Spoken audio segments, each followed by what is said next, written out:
very grand welcome to Shri Jyotiraditya Scindia, Honorable Minister of Communication, Government of India. He's going to be joining us here on stage on Global Business Summit Day 2, 2026. Please welcome the Honorable Minister on stage.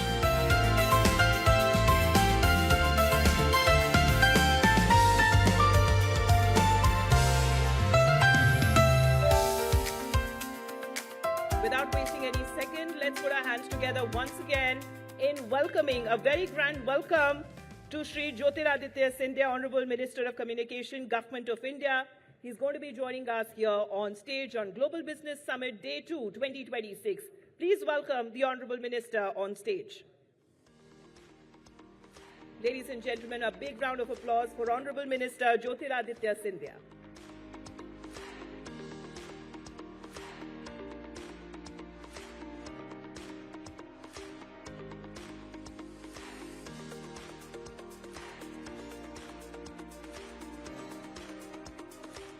And as Sajid also joins us on stage, let me also quickly invite N. Subramanian, who is the Executive Director and Group Chief Executive Officer of the Times Group, to felicitate the Minister on stage.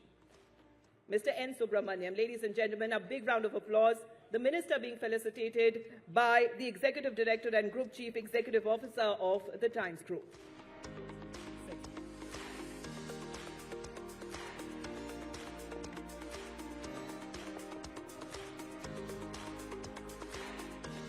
Thank you very much, Mr. Subramaniam. All right, Sajid, over to you. Sajid Mangat, who is the Senior Executive Editor, ET Now and ET Now Swadesh. Over to you. Thank you, Mr. Scindia, for joining us today. Thank you for having me. We have a target to meet $5 trillion economy, and communication and posts will be central to that.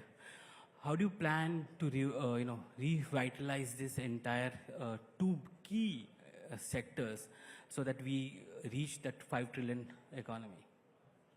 So, first of all, Sujit, thank you for having me. It's wonderful to be here at GBS again, and it's always wonderful to have an interaction and a chat. I just want to take you back in time, and 100 years ago, we had the Industrial Revolution in India, in the world, that was powered by the development of the railroad system and the highway system in the world. Now, these were visible infrastructure transformations. What India has gone through now in the last decade under the leadership of Prime Minister Narendra Modi is the laying of the digital highway in our country. Hindi mein kahavat hai ki ye ek adrishya adhosanrachna hai. It's an invisible infrastructure that has been laid. But it really is the pipe that is going to power, and it already is, the content in terms of being able to power business, commerce, and the economy of this country. 10 years ago, 11 years ago, you had close to about 60 million broadband subscribers in India. Today, we have 1 billion broadband subscribers in India. 12 years ago, your cost of 1 GB of data would be about 287 rupees. Today, it's 9 rupees. You can't count that in dollars. You just about can count that in cents. It's about 10 cents a GB. We are today 5% of the global cost of data. The average global cost of data is about $2.49, and we are at about 11 cents. So there's been a complete transformation, and that transformation has powered commerce, it has powered the economy, and I'll tell you why. Because where earlier commerce economy was driven by tier 1 cities and beyond that maybe to tier 2 cities, it is now not only being powered by tier 3 cities, but it is being powered by every single citizen across the length and breadth of our country. When my farmer in Tripura or my coffee grower in Nagaland can get onto this invisible highway and connect and be able to transact his production directly to international markets. When you look at gateways like UPI, you look at gateways like ONDC, and by the way, UPI today is doing close to about 20 billion transactions a month, 250 billion transactions a year, $4.3 trillion. 50% of the world's digital transactions today take place in India.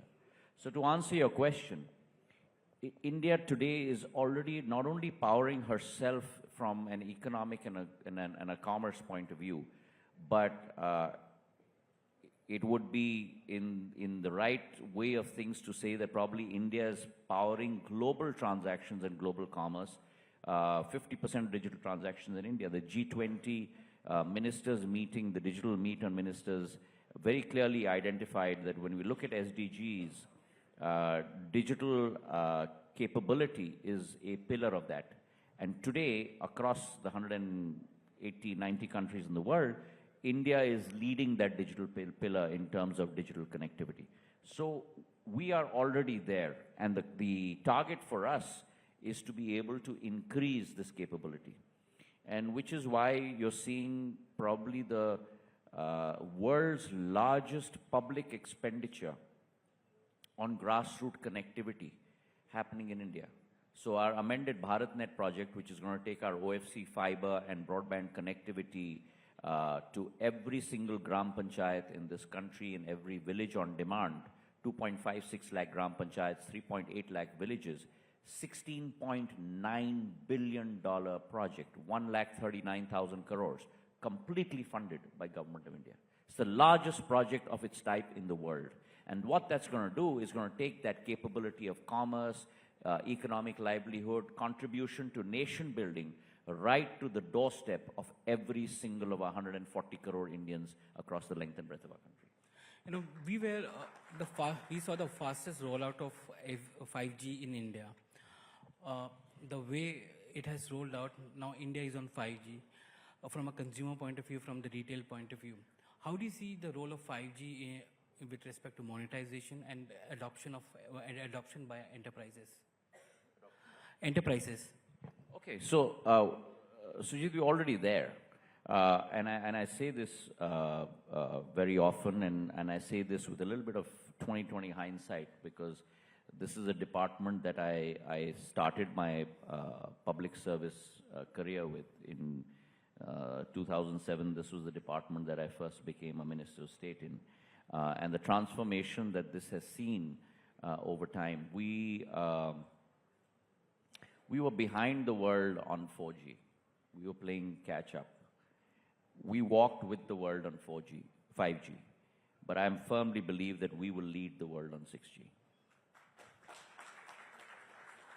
Now, the substance and the meat behind that statement is we played catch up on 4G.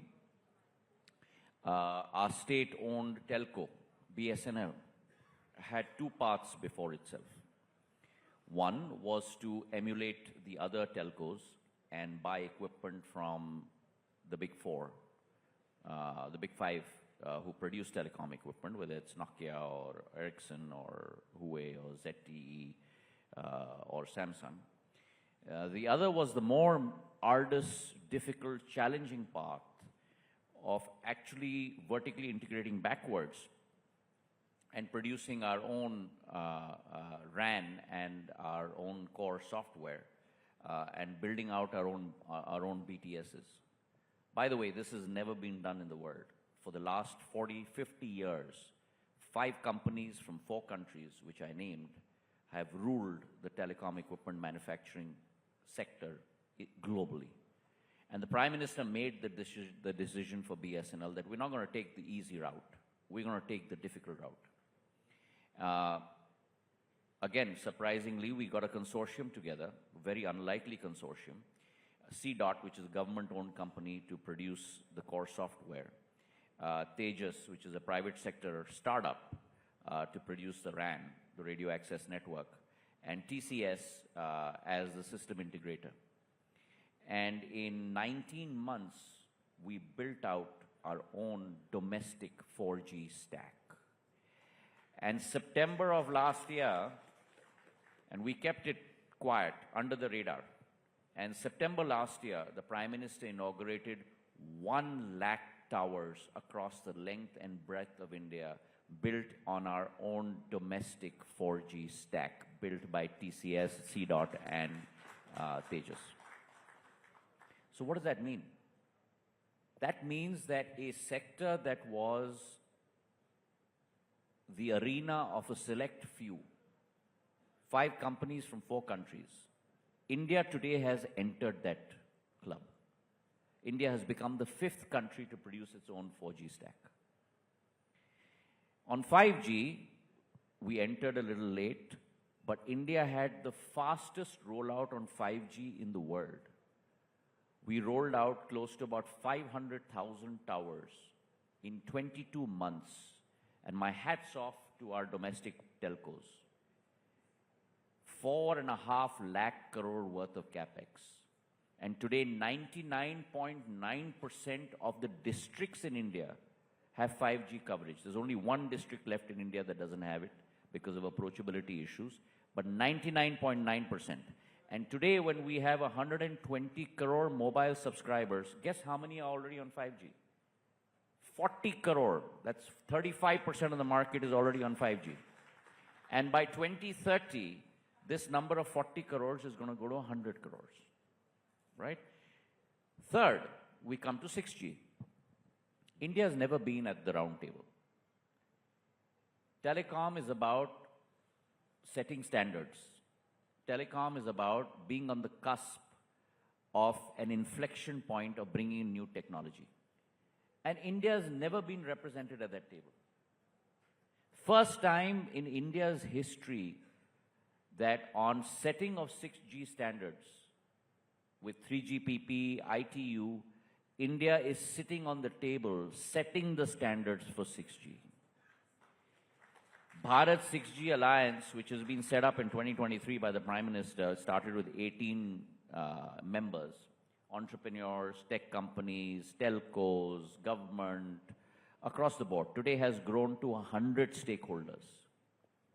And B6GA's mandate is that we need to secure 10% of the patents when 6G standards are set. And we are well on our way. I take a review every quarter, by the way, on B6GA in terms of the 7 verticals that we have and how we are proceeding on that in terms of setting those standards with ITU and 3GPP. And believe you me, we will be the ones that will set the standard which will convert what is pedantically known in India as the digital divide into a digital dividend. How do you do the monetization? Because you spoke about the fact that domestic companies have invested more than 4.5 lakh crores on capex for 5G. The biggest question is about sustainability from a revenue point of view, from the profitability point of view. If you want to go to 6G, you will need another similar amount of investments going forward. So monetization is something which is now being sought after. How do you see monetization for companies? What do you mean by monetization of companies? Because all our 4 telcos, I mean, all out of our 4 telcos, our 3 telcos, our 2 telcos are already in the public market. 1 telco is planning to go to the public market. And with regard to BSNL, I'm going to keep that up my sleeve. But I guarantee you, we are on the path of a new paradigm of growth. BSNL, by the way, last June to September quarter and October to December quarter posted its first ever quarterly profits after 18 years. 18 years. We had a revenue run rate in terms of our top line. We grew to from about 18,000, 19,000 crores to about 22,000 crores. My target this year is to grow that in double-digit figures by the end of March. Our EBITDA, which we normally call our operating profit, was 395 crores in 24-25. It grew to 5,100 crores in 23-24. In 24-25, it grew to 5,100 crores. This year, I'm hoping to grow that again by double digits. So if you're looking at, when you talk about monetization, that's really in terms of disinvestment and sale of assets. That's not my purview with regard to the three telcos, which are pretty much private sector. As far as BSNL is concerned, we have very healthy cash flows now, as I just mentioned, 5,400 crores last year. We are also on the path of monetization. But for me, what's extremely important is to be able to roll out in an expansive way this 4G network. And on the basis of that, once it is fine-tuned, then very quickly switch it to 5G. And for that, I have a CapEx plan in place, which will be funded partly through internal accruals, partly through disinvestment, and hopefully with some assistance from Government of India. You've been heading two transformation projects. One is BSNL, where we are seeing the results coming in. The other is India Post. It used to be a cost center, but it has huge potential with respect to logistics, because even if you check with some of the logistics companies, they calculate their reach based on the number of PIN codes that India Post has. What is the kind of transformation project that you're doing for India Post? So, let me talk a little bit about my, if I may call it my first love, because I believe that India Post, in terms of her reach, is unparalleled to any distribution system, public or private, not in India, but in the world. We have 1,65,000 POPs, points of presences. The capability of this distribution network to be from a fulfillment agency for all e-commerce applications, for all goods and services that need to be sold. In a sentence, I had coined this way back in 2007, but I wanted India Post, my Dakkhana, to be the window to the world for the common man. There should be no service or no good or no commodity that cannot be sold virtually or physically from my Dakkhana. And that's the project that we are working on right now. There's a major BPR exercise going on, a business process reengineering exercise, where actually we're shifting this ship and making it a logistics fulfillment provider. We have back-end agreements with Amazon and Shiprocket and all of these corporates. We're going into sectors that we have never gone before, such as I've spoken with AMFI in Mumbai, Association of Mutual Funds of India. We're now becoming their distributor for mutual funds. We're doing their eKYC. We're doing already stuff on Aadhaar card. We're doing stuff on POP SK in terms of being a passport service provider. Many of you don't know, but India Post has provided 2.8 crore passports to the citizens of our country across the length and breadth of our country. So there is tremendous potential, there is tremendous amount of passion, and there's a tremendous nation-first emotion in each one of my डाकियाs. अगर आप गांव में जाओगे तो मैं ग्रामीण क्षेत्र से आता हूं, अगर आप गांव में जाते हो तो गांव में दो ही लोग विश्वसनीय होते हैं. एक होता है गांव का चौकीदार, जिसे हम कोटवार कहते हैं, और दूसरा होता है गांव का डाकिया, क्योंकि गांव का डाकिया जानता है आपकी नानी, आपकी दादी कहाँ रहती है, आपके बच्चे कहाँ पढ़ रहे हैं, आपकी शादी कहाँ हुई है. डाकिया आपके घर की हर कुंडली को जानता है. And that is the emotional punji of our department, which we have to turn into a resource to be able to fulfill every single citizen's aspirations. And so we've, for the first time in the history of our country, we've divided India Post into 6 verticals: citizen-centric services, parcels, mails, international business, PLI, post office savings banks. We are setting targets on a circle basis. Each Chief Postmaster General is setting his or her own targets as opposed to HQ setting it. We hold a monthly review against those targets. As I said, we have a huge BPR exercise going. For the first time, we sent our officers to La Poste in France, USPS, Royal Mail, Japan Post, DHL, to study their first mile, middle mile, last mile capabilities. On the basis of that, we've put together a full logistics network that we are transforming with RFID codes, automatic conveyors, completely doubling and increasing our productivity.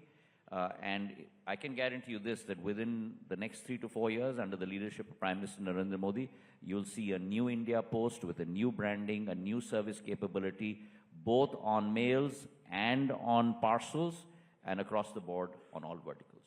Mr. Scindia, we are running out of time. Thank you very much for joining us today. Always a pleasure. Thank you very much.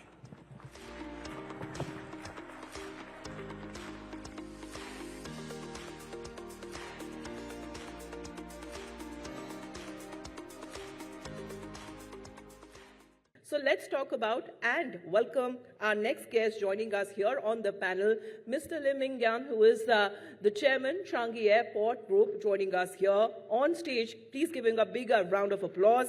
And we also have Mr. Prasoon Mukherjee, Chairman, SPF India Business Committee, Vice Chairman, International Action Committee, SPF, and Vice Chairman, Southeast Asia Group of SPF.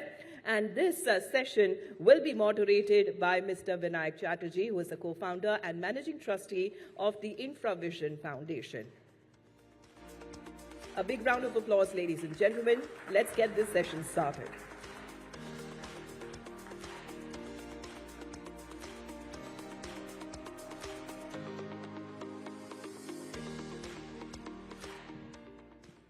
Good morning, everybody. We are ready to launch off into our discussion. We have, I can see the screen in front of us. We have 14 minutes and right now 48 seconds to cover some important ground on infrastructure. So I'm going to do a deep dive straight away. And I'm going to go to Mr. Lim first to ask you a reasonably provocative macro question, which is that in the growth and development of Singapore as a hugely applauded nation state, which is widely recognized all over the world for its developmental success and agenda, both ports and airports were critical to the development of Singapore's economy and its positioning on the global stage. You are representing Changi Airport. For India, let me ask you a frank question. Is airports and civil aviation infrastructure critical to our growth agenda, or is it good to have? Because some people could argue that if we had to allocate resources, then a higher proportion of resources in an Indian subcontinental stature with the kind of population and economy you have should really go to railways, waterways, highways, water infrastructure, irrigation. So the question for you is, civil aviation infrastructure for India, critical for our developmental agenda or good to have? Thank you very much. First of all, happy to be here. For Singapore, the airport and obviously the port has been crucial for the development of Singapore. Over the course of the last 60 years since our independence, Singapore economy was able to grow because we were able to be connected to the rest of the world, and through a period where global trade was growing, and that allows us to in fact attract many foreign direct investments into Singapore, set up the business there, and then be connected to the rest of the world. So that's what happened to Singapore. But if you look at India, it's a big country. So over the course of the last 20 years, I think you can see civil aviation infrastructure has improved significantly. And look, if we take a view over the next 10, 20 years, I believe this will continue to improve. So if you look at it, civil aviation is important for India to be connected domestically within India, and also to be connected to important centers of commerce and centers of development in other parts of the world. So for example, we have this meeting here today. So and I believe many of you who are not based in New Delhi would have flown into New Delhi. So it's not possible for you to take a much slower mode of transport to get here. But having said that, I would say that transport, connectivity, mobility is important. Civil aviation is one part of it. I think the Minister of Rail was just here earlier. So railway connection, I think, is important. And I've seen other geography where airports and railway stations are very well connected. They are quite seamless for passengers to move from one location to another location through a multimodal transport mode. So critical. Your answer is, if I were to summarize in one word, critical, not just good to have. Right? Yes, okay? absolutely. Thank you. So Prasoon, I'm going to come to you after about 2-3 minutes, till I'm going to make Mr. Lim slightly uncomfortable with another unsettling question. Okay with you, Mr. Lim? Okay. So the question is, India is on a very major journey of infrastructure build-up, and that too, the expectation that not just private capital will come into India's infrastructure development, but foreign direct investment will come in. Now let's take a look at Jewar Airport in Greater Noida. 100% FDI from Switzerland with Zurich Airport, right? Mr. Prem Vatsa from Canada investing in Bangalore Airport, right? 5 new airport clusters, as reported in the Economic Times, is coming up for bidding in the next few weeks or months, I don't know. Amritsar, Kanpur, Kangra, one cluster, Varanasi, Kushinagar, another cluster, Raipur, Aurangabad, one cluster, Bhubaneswar, Hubli, another cluster, and Trichy, Tirupati, another cluster. So another 11 airports are coming up for bidding in 5 clusters. Foreign direct investment is allowed 100%. Singapore Airlines already has a presence here with Tata's in the airlines business. The question I have for you, sir, can we expect Changi Airport to get more active in the prospects of investing in Indian airports wherever there are PPP bids coming up? Because you have a small investment, 26% if I am right, or maybe it's a little higher now, in Durgapur Airport. That was done some time back. But among the largest swath of airports that are coming up, could we see more enthusiastic participation by Changi Airport? What's your thinking on that? Thank you very much. Very interesting question. In fact, I just want to let everybody know that Durgapur is doing very well. So we are able to add value to an airport despite the fact that it is a relatively small airport. Having said that, I would just like to come back to this question about the Indian aviation market. I think this is definitely a growth market. From CAG's perspective, we monitor very closely, and we are watching, in fact, how we could perhaps be involved with some of these airport projects. There are many ways in which you can get involved. I think if you talk about direct investments into an airport, it is like very much a real estate investment or a major infrastructure investments where the local context becomes very important. So CAG is good at managing airport. So we are happy to continue to work with investment or investors who are familiar with the local context, where if we can bring the technical and the competency and expertise in the management of airport and to marry up with someone who is familiar with the local context. Because no matter how, many of my colleagues are not born and bred in India, so they may not be familiar enough with the environment here. So to do a major investment like this, it will require time for us to understand the market.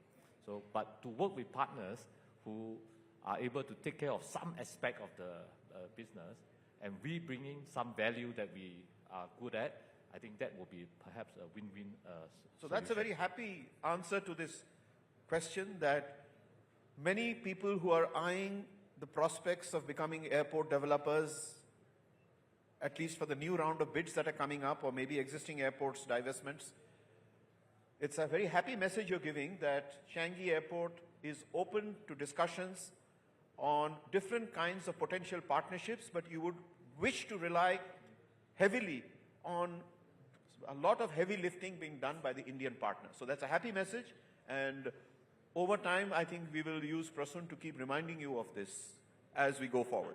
Now, you are now spared, sir. Now I'm going to ask some uncomfortable questions to Prasoon. Prasun, I have now known you as an inveterate networker in the South Asia region, connecting the dots from various countries to conceptualize projects and to channelize foreign investments into different parts of the country. Please accept my compliments for that. Now that you've accepted the compliments, the tough question is, with the friendship between, you're wearing your Singapore hat now, or you're wearing your Indonesia hat, or your... Okay, you're wearing your Singapore hat, okay. So wearing your Singapore hat now, the question for you is, with the very well-documented friendship over decades between India and Singapore, there are many, many foreign investors who have invested in India's infrastructure, right? Whether it's in ports, Dubai port, DP World, for example, is fairly big in Indian ports. As I just mentioned, in airports, you've got Zurich, you've got Prem Watsa, you've got others in airports. You've got people who have invested in India's power, whether it is a Hong Kong-based Hutchison Group with CLP, China Light and Power, or including Semba Wang, who have power assets in India, etc. Ascendas, that has built IT parks in South India, etc. These and some technical partnerships with Jurong Township and Sarbana Jurong in the old days with Chandrababu Naidu structuring Amravati Capital City project, etc., etc. These are little interventions where we have seen some smattering of Singaporean investments. But the big question for you is, and our time seems to be over, so the big question for you is, and I'll leave this one question for you. With India and Singapore friendship, has Singapore lived up to India's expectation in the nature, quantum and diversity of investments in India's infrastructure that India would expect across ports, airports, railways, metro, water? Or has Singapore underplayed its hand? That's the only one and single question I have for you. You know, I have to be very honest about this, and first of all, I must tell that if you really listened on the 12th of February budget of the Singapore Prime Minister, Singapore Prime Minister spent good amount of 15 minutes, I think somewhere between 10 to 15 minutes of time on internationalization. His main focus of the budget was internationalization and AI. So, I mean, as Singapore, we have really no option but to internationalize. India, I mean, Singapore has played some role. I mean, Singtel is, has invested heavily in Airtel. The investment, currently just on the Singtel's portion is around $30 billion valuation, as such. Very recently, the Singapore Airlines has taken a big stake in Air India. So I think that what I'm trying to say is that Singapore has done some, but Singapore has to do a lot. One thing also for the information of the Singaporeans, I'll just take 30 seconds to say this, that there was a time in early 90s and in 2000 when the destination of India was Singapore. Today, India's destination and the world's destination is India. So Singapore also will have to compete. Singapore will also have to compete into getting into those lucrative spaces like Singtel or PSA Port and all this. So with the effort has to be also from the Singapore end. Thank you, Prasun. Time's up, but your answer is very clear that with the way India is shaping up, it is natural for Singapore to play a far more proactive and energetic role. With this and the buzzer going twice, I have to only thank you, gentlemen, for your time and for the participation, and thank you to the audience. Thank you very much. Thank you. A big round of applause, ladies and gentlemen. Thank you very much, gentlemen, for joining us here on stage.